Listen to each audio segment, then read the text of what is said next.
মহান আল্লাহ বান্দাদেরকে কত মহব্বত করে দুইটা চক্ষু দিয়েছি, দুইটা চক্ষু দিয়েছি যাতে করে সে দুনিয়ার জমিনটা দেখে হাঁটাচলা করতে পারে রে বান্দা।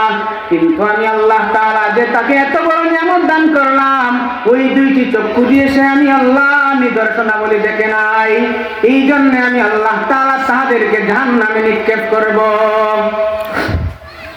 আল্লাহ তাআলা বলেন, ও বান্দা, এই জন্য আমি আল্লাহ তাআলা তোমাদেরকে জান্নাতে যাওয়ার জন্য আমলের একটা অবস্থা সৃষ্টি করে দিয়েছি। ওমা খালাকাতুল জিন্না ওয়াল ইনসা ইল্লা লিয়াবুদুন। একমাত্র আমি আল্লাহ তাআলা তোমাদেরকে আমার ইবাদত বন্দেগী করার জন্য সৃষ্টি করে দিয়েছি। আল্লাহ তাআলা বলেন, ও বান্দা, আমি আল্লাহ তাআলা তোমাদেরকে কেমন করে বানাইলাম রে বান্দা। তুমি ছিলে একেবারে শিশু, তুমি কোনো কিছুই জানতে না। সুম্মা ইখরিজুকুম তিফলা, তুমি ছিলে একেবারে শিশু, তুমি কোনো কিছুই বুঝতে না, তোমারে বুঝাইলাম। তুমি কোনো কিছুই জানতে না, তোমারে জানাইলাম। তোমার চোখ ছিল, তুমি ভালো করে দেখার শক্তি তোমার ছিল না রে বান্দা। আমি আল্লাহ তাআলা তোমার হাত দিয়েছিলাম, তোমার হাত থাকা অবস্থায় তুমি হাত দিয়ে শিশুবেলায় কোনো কিছু করার ক্ষমতা ছিল না। আমি আল্লাহ তাআলা তোমারে হাত দিয়ে শক্তি দান করলাম, হাত দিয়ে তুমি শক্তি সম্পাদন করতে পারো। কিন্তু আমি আল্লাহ তাআলার জন্য তোমার হাতটুকু ব্যবহার করো নাই। মহান আল্লাহ রব্বুল আলামিন বলেন, তোমাকে চোখ দিলাম, তোমাকে কান দিলাম, তোমাকে হাত দিলাম, তোমার পুরো বডিটাকে আমি আল্লাহ দিলাম। এই জন্য রে বান্দা, যাতে করে তুমি আমার আল্লাহর ইবাদত বন্দেগী করো। আল্লাহ রাব্বুল আলামিন পবিত্র কালামে বলেন, আলাম নাজআল লাহু আইনাইন ওয়া লিসানাহু ওয়া শাফাতাইন। ও বান্দা, আমি আল্লাহ তাআলা কেমন দয়ালু। আমি আল্লাহ কি তোমারে দয়া কইরা দুইটি চক্ষু দেই নাই? আমি আল্লাহ তাআলা যদি তোমারে চোখ না দিতাম, তাহলে তোমার কোনো দাম ছিল না রে বান্দা। তোমার এত সুন্দর চেহারার কোনো দাম নাই যদি তুমি চোখ দিয়ে না দেখো রে ভাই। মহান আল্লাহ তাআলা আমাদেরকে এত মহব্বত করে দুইটা চোখ দিয়েছেন, আমাদের জীবনটাকে বড়ই সুন্দর করে দিয়েছেন। ওয়ালিসানাহু ওয়া শাফাতাইন। আল্লাহ বলেন, বান্দা রে, আমি কি তোমারে দুইটা টুট দেই নাই? কথা বলার জন্য আমি আল্লাহ তাআলা তোমারে দুইটা টুট দান করলাম। তোমার দুইটা টুট এমন ভাবে গড়ে রেখেছি রে বান্দা, তোমার চেহারাটাকে আমি আল্লাহ টুট দ্বারা এত সুন্দর করে তোমার দাঁতগুলোকে আমি আবৃত করে ডেকে ডেকে তোমার চেহারাটাকে আমি আল্লাহ সুন্দর করে সাজিয়ে দিয়েছি, যার ফলে তুমি মানুষের কাছে যাও আসা করো, মানুষ তোমার সাথে কথাবার্তা বলে।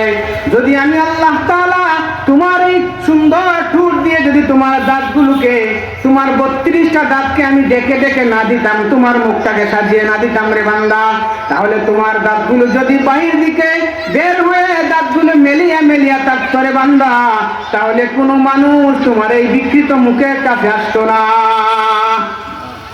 তোমার মুখের এই বিকৃত অবস্থা দেখে তোমার সাথে কোনো মানুষ উঠাচলা করতো না, তোমার সাথে কোনো মানুষ কৃষি করতো না, তোমার সাথে কোনো মানুষ তার মেয়েকে বিবাহ বন্ধনে আবদ্ধ করতো না।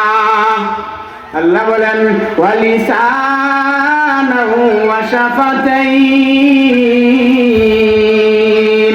আমি আল্লাহ তাআলা তোমারে দুইটা চোখ দিলাম, আমি আল্লাহ তাআলা তোমারে দুইটা ঠোঁট দিলাম, আমি আল্লাহ তাআলা তোমারে যখন তোমার মায়ের গর্ভ থেকে দুনিয়ার জমিনে পাঠালাম। আল্লাহ বলেন, সুম্মা ইখরিজুকুম তিফলা। তুমি যখন সর্বপ্রথম পৃথিবীর জমিনে আগমন করো, তুমি ছিলে একেবারে শিশু, তুমি কোনো কিছুই বুঝতে না, তোমারে বুঝাইলাম। তুমি কোনো কিছুই জানতে না, তোমারে জানাইলাম। তুমি কোনো কিছুই শুনতে না রে বান্দা, আমি আল্লাহ শুনাইলাম। তোমার হাত দিলাম, পা দিলাম, তোমার দেখার জন্য চক্ষু দিলাম, তোমার পুরা বডিটাকে আমি আল্লাহ তাআলা বানাইলাম। বলে তোমাকে দুনিয়ার জমিনে পাঠাইলাম, তোমাকে ছোট্ট থেকে আমি আল্লাহ দয়া করে লালিত পালিত করে বড় করলাম।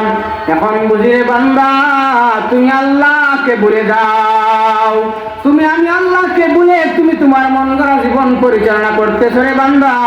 জানিয়ে রাখিও আমি আল্লাহ তাআলা যদি চাই এক নিমিষেই তোমার দুইটি চোখের আলো আমি নিভিয়ে দিতে পারি।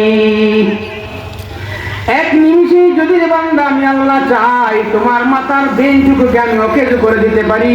তুমি আমি আল্লাহকে ভুলে গিয়ে তোমার মন গড়া জীবন তুমি পরিচালনা করতেছ, কিন্তু তুমি জানিয়ে রাখিও আমি আল্লাহর কাছে তোমাকে আসতে হবে। আল্লাহ তাআলা বলেন ওয়াল্লাহু আখরাজাকুম মিন বুতুনি উম্মাহাতিকুম লা তা'লামুনা শাইআ ওয়া জা'আলা লাকুমুস সাম'a ওয়াল আবসারা ওয়াল আফইদা ক্বালিলাম মা তাশকুরুন। আল্লাহ বলেন বান্দা তুমি যখন দুনিয়াতে তোমারে পাঠাইলাম তুমি কিছু জানতে না, তুমি কিছুই বুঝতে না, তোমারে বুঝাইলাম, তোমারে জানাইলাম, তোমারে দুনিয়ার জগতের সব কিছু শিখাইলাম, এখন বুঝি তুমি আমার না শুকর করো। কিন্তু জানিয়ে রাখো বান্দা আমি আল্লাহ তাআলার কাছে তোমাকে আসতে হবে। তোমার আমল নামার মধ্যে তোমার জীবনের সমস্ত কর্ম সবকিছু আমি ফেরেশতার মাধ্যমে লিপিবদ্ধ করিয়েছি। আমি আল্লাহ রাব্বুল আলামিন কাল কিয়ামতের ময়দানে তোমার আমল নামা দেখে আমি আল্লাহ প্রত্যেকটি জান্নাতেও দিতে পারি, আবার জাহান্নামেও দিতে পারি রে বান্দা। আল্লাহ তাআলা যেন